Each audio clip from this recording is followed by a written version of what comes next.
공습경보입니다. 공습경보입니다. 이것은 훈련이 아니라 실제 상황입니다. 웃기라고 한 거 아닌데요. 1983년 2월 25일 금요일 날이었던 것으로 기억이 납니다. 제가 초등학교 3학년 때 텔레비전을 보고 있었어요.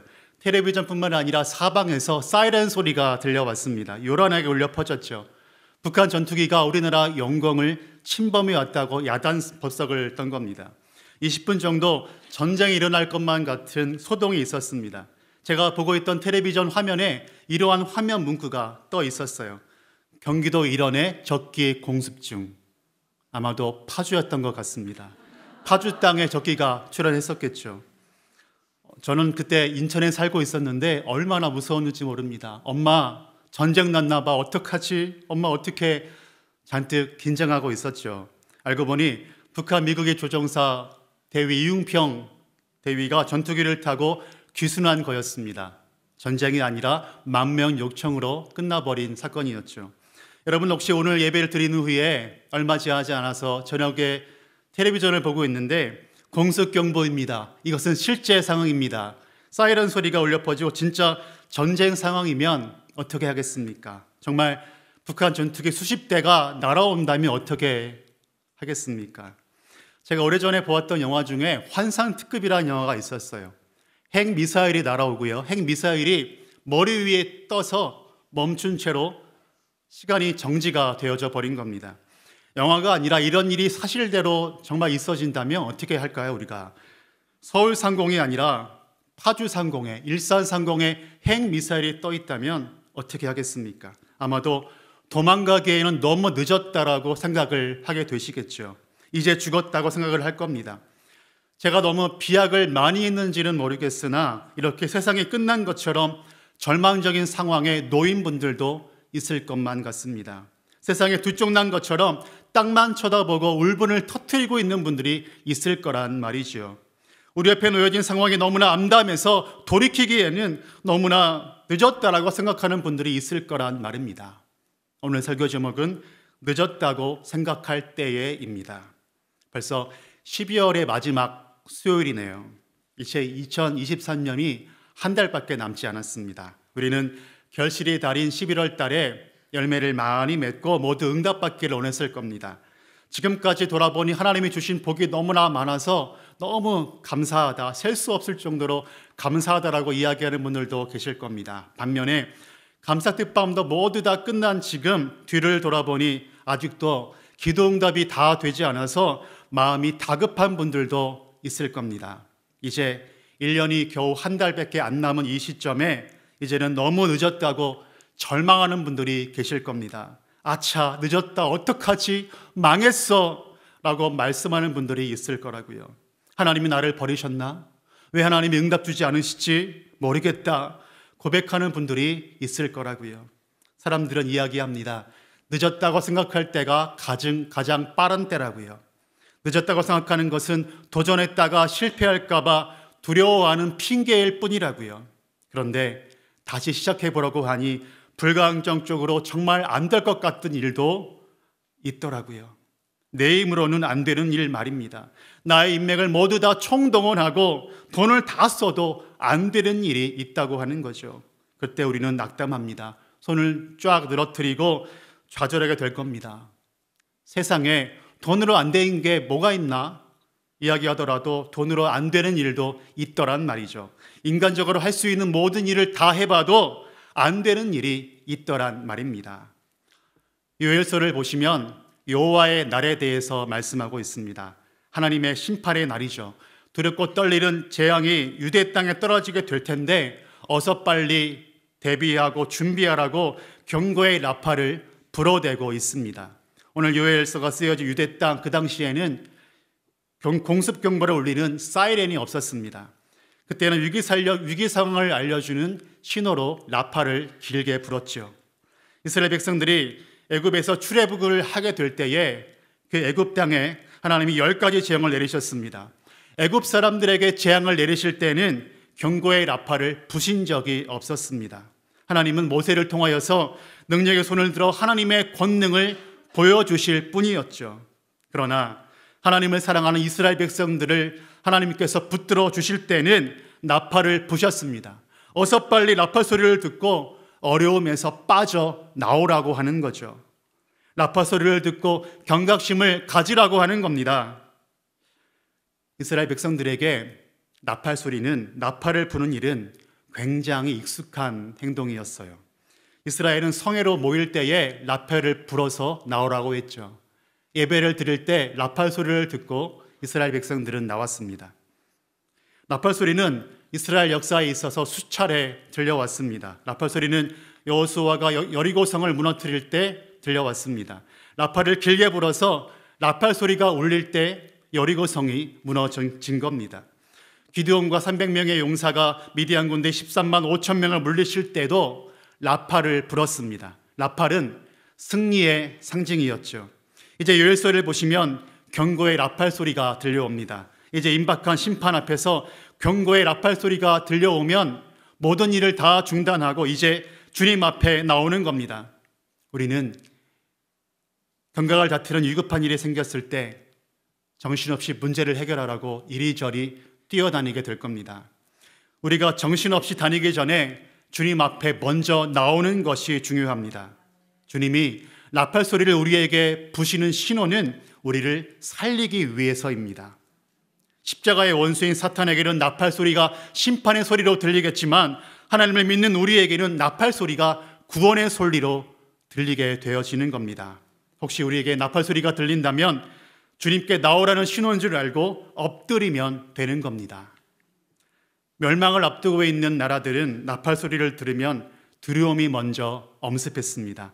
가나안 땅의 원주민들은 여호수아가 부는 나팔 소리를 들으면 두려웠을 겁니다. 두려움을 느꼈을 겁니다. 이제 우리는 세상 앞에 나팔을 불며 나아가십시다. 제가 예전에 많이 불렀던 찬송가 중에 복음성가죠. 이러한 복음성가가 있습니다. 저 성벽을 향해 전진하라, 주님이 우리 대장 되신다. 저 성벽을 향해 전진하라, 주님이 우리 대장 되신다. 나팔 소리 시온성에 크게 울려 거룩한 성에, 나팔 소리 시온성에 울려라. 할렐루야. 험난한 세상 속에서 승리의 나팔 소리를 부르며 나간다고 하는 거죠. 혹시 우리 중에 절망 중에 있어서 숨쉬는 것조차 힘든 분들이 있는지도 모르겠습니다. 혹시라도 낙담하며 한숨을 쉬고 있는 분들이 있다면 내 영혼에 나팔 소리가 울리게 해달라고 기도하셔야 되겠죠. 승리의 나팔 소리가 우리가 있는 모든 자리마다 울려 퍼지면 되는 겁니다. 승리의 나팔 소리가 우리 안에 퍼지게 해달라고 기도해야 하는 거죠. 혹시 우리에게 경고의 나팔 소리가 들려올 때에 주님 앞에 엎드려야지 말을 되뇌면서도 잘 안 되는 분들이 있을 겁니다. 너무 마음이 무너져서 주님 앞에 나갈 엄두가 나지 않는 분들일 겁니다. 아직 마음이 급하지 않아서 아직은 내가 해결할 수 있다고 큰 소리를 치시는 분들도 있을지도 모르겠습니다. 반면에 너무 늦었다고, 너무 늦어서 주님 앞에 나갈 용기가 나지 않아 주님께 엎드리지 못하는 분들도 있습니다. 그런 분들은 오늘의 말씀을 들을 수 있기를 바랍니다. 12절입니다. 여호와의 말씀에 너희는 이제라도 금식하고 울며 애통하고 마음을 다하여 내게로 돌아오라 하셨나니. 요엘 선지자는 절대로 선지자의 권위를 앞세워서 이스라엘 주민들에게 말하지 않았습니다. 요엘 선지자는 오직 하나님의 말씀만을 받아서 계시의 말씀만을 전할 뿐이었습니다. 여호와의 말씀입니다. 하나님의 말씀에 이렇게 하라고 하셨다는 겁니다. 주님이 뭐라고 하셨습니까? 너희는 이제라도 금식하고 울며 애통하고 마음을 다하여 내게로 돌아오라. 이제라도라는 것은 무슨 뜻일까요? 이제라도 모든 것이 다 끝장나 버린 상황에서라도 다시 회복될 수 없을 거라고 생각되더라도 라는 뉘앙스를 가진 단어이죠. 해봤자 안 될 것 같은 상황 중에라도 라는 말입니다. 소망이 전혀 없는 중에도 라는 것이죠. 보통 사람 같으면 이 정도 어려운 상황이면 포기합니다. 일어날 생각도 하지 못하지요. 요한복음 11장에 보시면 마르다와 마리아의 오라비가 병들어 죽게 됐습니다. 죽을 병에 걸렸지요. 그래서 급하게 누이들은 예수님께 전보를 칩니다. 사랑하는 예수님, 우리 오라비가 병들어서 금방 죽게 생겼습니다. 어서 와서 안수기도 해주세요. 우리 교회 목사님 같으면 어떻게 하겠습니까? 우리 교회 목사님들 같으면 모든 일을 뒤로하고 빨리 가셔서 급하게 눈물로 안수기도를 해 주셨겠죠. 그러나 우리 예수님은 그렇게 하지 않으셨습니다. 주님은 시간을 지체하시고 일부러 이틀 동안 더 시간을 보내시다가 늦게 나사로에게 오셨습니다. 이미 나사로는 죽어서 무덤 속에 들어가 있었다고 하는 거죠. 예수님이 너무 늦게 오셨습니다. 나사로를 살리기에는 너무 늦어버렸다는 겁니다. 나사로를 어떻게 해볼 만한 그러한 도리가 없었다고 하는 거죠. 소망이 전혀 없는 상황이었습니다. 절망이 깊게 드리운 상태였습니다. 나사로가 죽은 지 나흘이나 되었거든요. 시간이 너무 늦은 것이죠. 그리고 나사로의 누이들이 예수님께 말하죠. 원망합니다. 주님, 제가 뭘 했어요? 그러니까 빨리 오시라고 했죠. 왜 이렇게 늦게 오셔갖고 그래요? 이제라도 뭘 해보시려고요? 주님이 미리 여기 계셨으면 내 오라비가 죽지 않았을 거라고요. 그러나 나는 이제라도 주님이 뭘 하든지 될 거를 믿어요. 마르다는 서운한 감정으로 주님께 얘기했죠. 뭐라도 해보시려면 해보시죠. 그런데 안 될 거예요. 너무 늦어버렸거든요.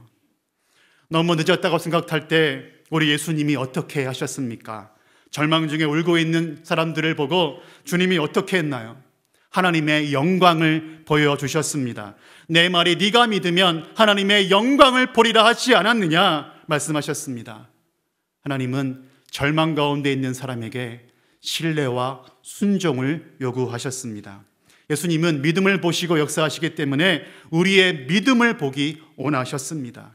우리가 믿음으로 간구하면 하나님의 영광을 본다라고 하는 겁니다.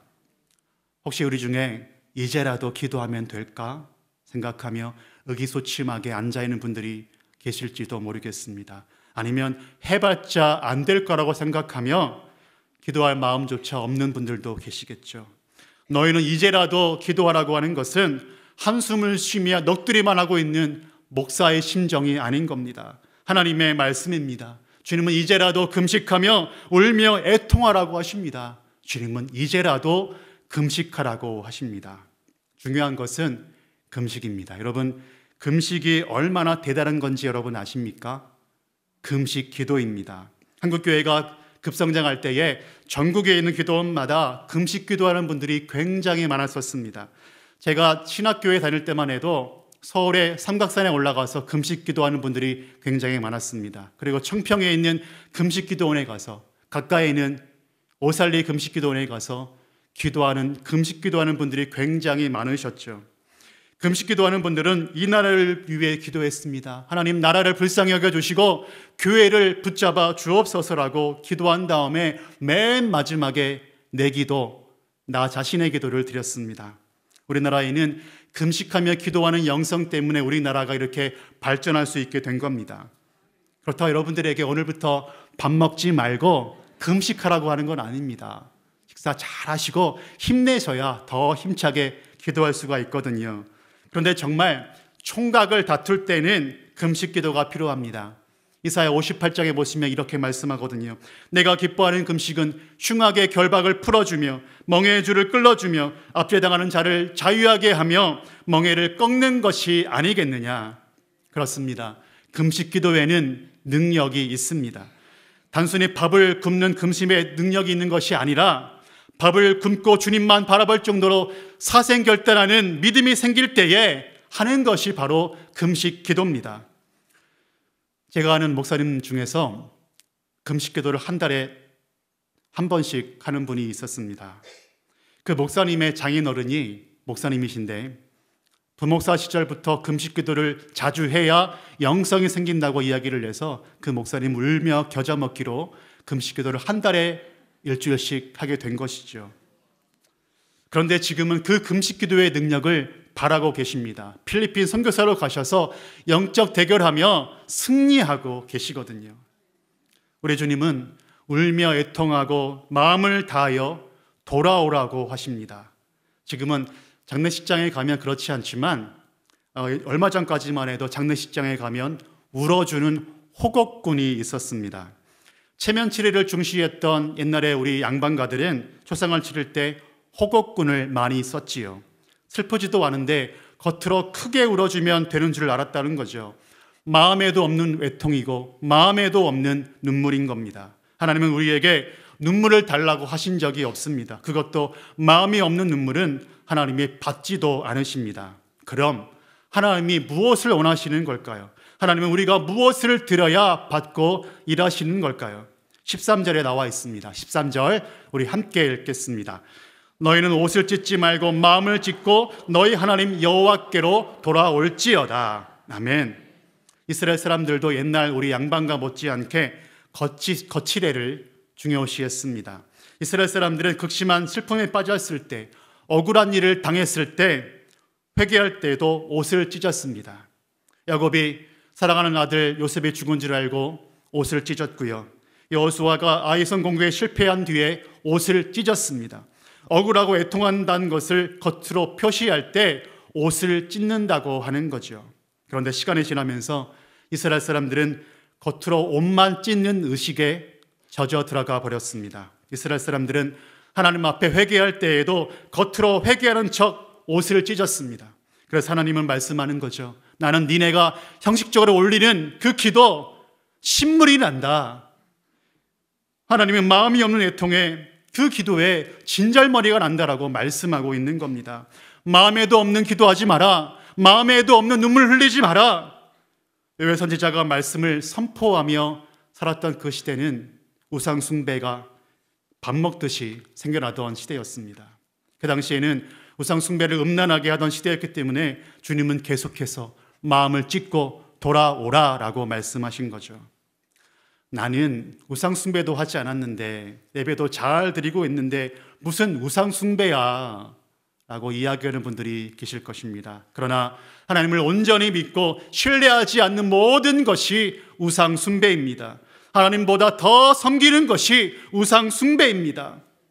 하나님을 신뢰하지 않고 세상에 두려워서 벌벌 떨면서 있다면 그것이 바로 우상 숭배라고 하는 겁니다.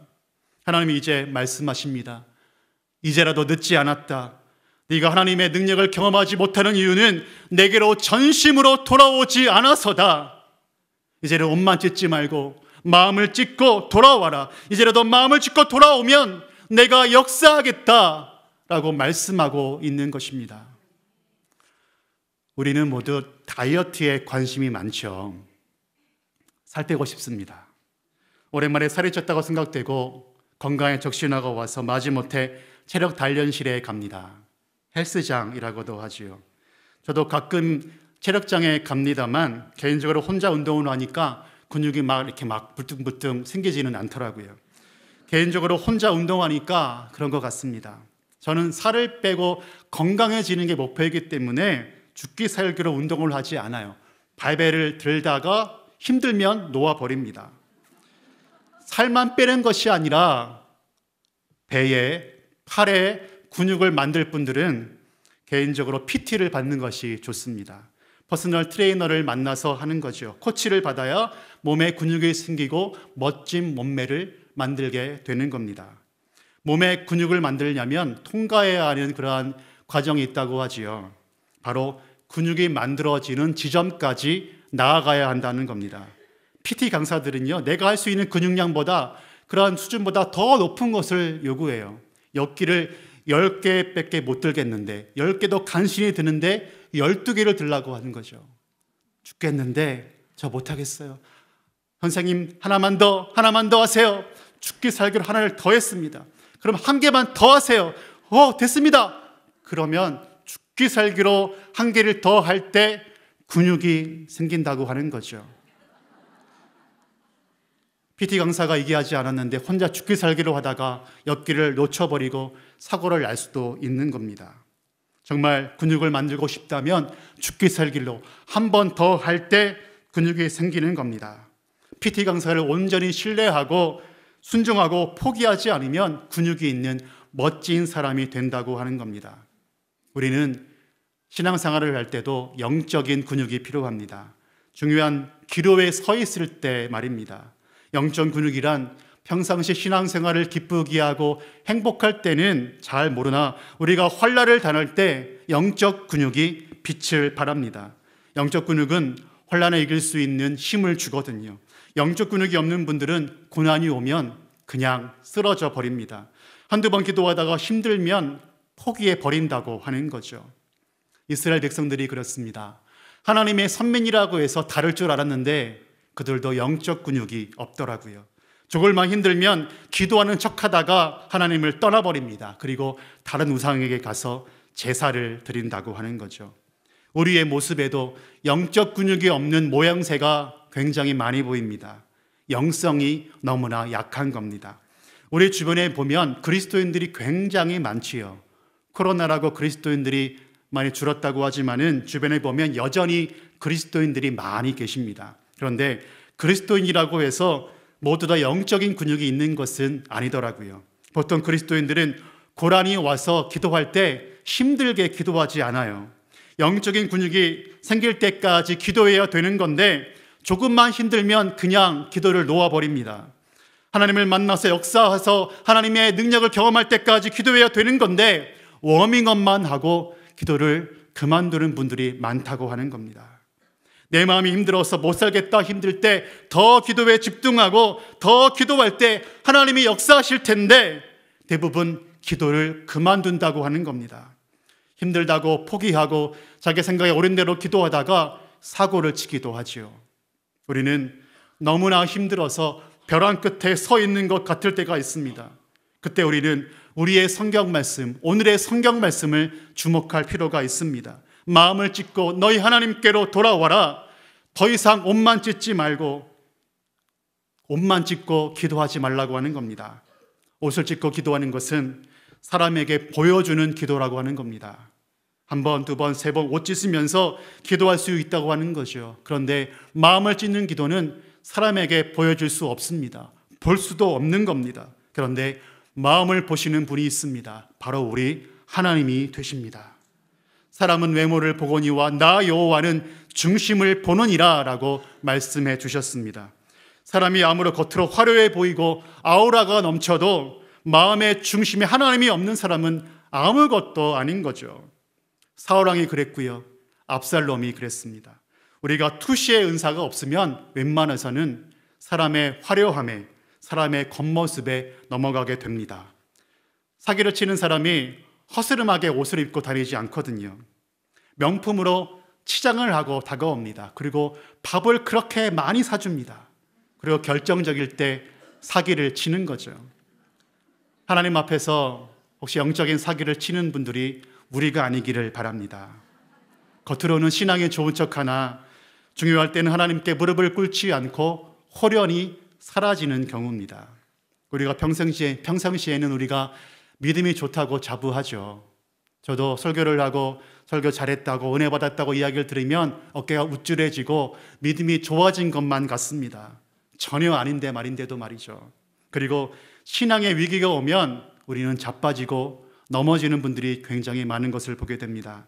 우리 주님은 이제 말씀하십니다. 너희는 이제라도 옷을 찢지 말고 마음을 찢고 돌아오라 라고 말이죠. 평상시에는 멀쩡해 보이는 그리스도인들이 정말 중요한 순간에 미끄러지더라고요. 이제는 마음을 찢고 주님께로 돌아야 할 순간인데도 엄한 곳에 가 있는 분들이 있더란 말입니다. 내가 지금 죽게 생겼는데 하나님은 의지하지 않고 여전히 내가 할 수 있다고, 내가 해낼 수 있다고 오기를 부리는 사람들이 있습니다. 우리 교회는 없고요. 서울에 있는 근교회 많다고 얘기를 들었습니다. 성경은 마음을 찢고 이제라도 주님께로 돌아오라고 하십니다. 지금 주께로 돌아오면 늦지 않습니다. 이제 연말연시가 다가오지요. 이제 목표를 정하고 기도하십시다. 너무 늦었잖아요 라고 하는 이야기가 불쑥 튀어나오고 하도 주의 말씀을 붙들고 이제 기도하는 겁니다. 18절에 보시면 이렇게 말씀해 주십니다. 그때 여호와께서 자기의 땅을 극진히 사랑하시어 그의 백성을 불쌍히 여기실 것이라 하셨습니다. 하나님 분명히 여러분과 저를 불쌍히 여기셔서 하나님이 도와주실 줄로 믿습니다. 하나님이 우리를 극진히 사랑해 주시거든요. 2002년 월드컵에서 선수로 뛴 이영표 선수 여러분 기억나시죠? 믿음이 좋은 것도 여러분 아실 것입니다. 이영표 선수가 2002년 월드컵에서 뛰었는데 이영표 선수에게 한 가지 꿈이 있었답니다. 유럽에서 선수 생활을 하고 싶은 꿈이었어요. 이영표 선수는 축구 선수로서는 한 번 태어났기 때문에 전 세계 최고 리그에서 최고의 선수들과 함께 최고의 수준의 축구를 하고 싶은 게 꿈이었다고 하네요. 그런데 이영표 선수의 키나 체력으로 보면 유럽에 가서 축구 생활을 할 그러한 수준에서 많이 못 미쳤습니다. 이영표 선수가 말하기를 실제로 나를 보니까 자기 실력으로, 내 실력으로 도저히 유럽에 갈 수 없겠더래요. 그런데 이영표 선수가 2002년 한일 월드컵이 끝나자마자 6개월 동안 매일같이 새벽 기도를 드렸습니다. 이영표 선수는 성경 공부를 하면서 말씀을 보면서 하나님을 이용해서 내 목표를 이루는 것 아닌가 그런 갈등도 있지만 그럼에도 불구하고 이영표 선수는 유럽에 보내달라고 6개월 동안 끊임없이 기도했습니다. 왜냐하면 이영표 선수는 자기의 능력으로는 도저히 유럽에 갈 자신이 없었거든요. 불가능하다고 생각했기 때문에 그렇습니다. 6개월의 기도가 마치는 시점인 2002년 11월 24일 11시 30분 예배 시간에 우리 교회처럼 찬양을 하는 시간에 갑자기 이영표 선수의 가슴이 뜨거워지기 시작했습니다. 그 마음에서 눈물이 나기 시작했습니다. 가슴에서 뭔가 확 올라오면서 한 가지 음성이 들렸습니다. 하나님의 음성이었죠. 내가 너를 유럽에 보내주겠다. 내가 유럽에 너를 보내줄게. 주님의 음성이었습니다. 이영표 선수가 예배를 드리고 나왔습니다. 이영표 선수가 하나님의 음성을 듣고 난 뒤에 2주 후에 히티크 감독이 한국에 찾아왔습니다. 그리고 히티크 감독은 그 당시에 네덜란드 PSV 아이트호벤 감독을 하고 있었는데 그 감독이 이영표 선수에게 스카우트 제의를 하게 된 것이죠. 4주 후에 이영표 선수는 유럽에 가기로 사인을 하고 유럽에 가게 됩니다. 사람들이 이영표 선수에게 이렇게 이야기했답니다. 무슨 수로 유럽에 간 거야? 어떻게 해서 유럽에 간 거야? 이영표 선수는 이 말밖에 할 수가 없었다고 합니다. 저는 실력이 있어서 유럽에 간 것이 아니라 정말 하나님이 보내주셨다고 확신합니다. 저는 그날 가슴속에서 울려 퍼진 하나님이 인도해 주셨다는 말씀을 믿습니다. 여러분 혹시 여러분 이렇게 이야기할 수도 있을 겁니다. 내가 내 자신을 볼 때 나는 수준이 안 되고 조건이 안 돼요. 꿈을 이루기에는 너무나 부족하다. 너무 늦었다라고 생각할 수도 있을 겁니다. 이영표 선수도 처음부터 유럽에 갈 자격이 되지 못했습니다. 본인이 느끼기에도 나는 실력으로 유럽에 갈 수 없는 존재다. 오직 하나님이 보내주신 거다라고 고백했듯이 혹시 여러분 가운데 너무 늦어서 안 된다고 생각이 들 때에 주의 말씀을 기억하십시다. 너희는 이제라도 옷을 찢지 말고 마음을 찢고 하나님께로 돌아올지어다. 내가 너를 불쌍히 여겨 주겠다. 하나님은 여러분과 저를 극진히 사랑해 주십니다. 이제라도 마음을 찢고 돌아오면 반드시 기적을 이루어 주십니다. 하나님은 여러분에게 또한 저에게도 성령을 부어주시고 꿈을 이루어 주실 것입니다. 그리고 그 기도의 제목들 반드시 이루어 주실 줄로 믿습니다. 기도하겠습니다. 2023년을 한 달을 남기고 있는 지금 앞으로 어떻게 해야 할지 몰라 방황하며 기도하는 자녀들과 함께하여 주시옵소서. 아무리 늦었다고 생각될지라도 소망의 끈을 놓지 않고 주님만 바라보게 하여 주옵소서. 이제라도 전심으로 마음을 찢고 주께로 돌아가면 불쌍히 여기실 줄로 믿습니다. 이제라도 역사하여 주옵소서. 이제 말씀하여 주옵소서. 능력으로 함께 하시는 예수님의 이름으로 기도합니다. 아멘.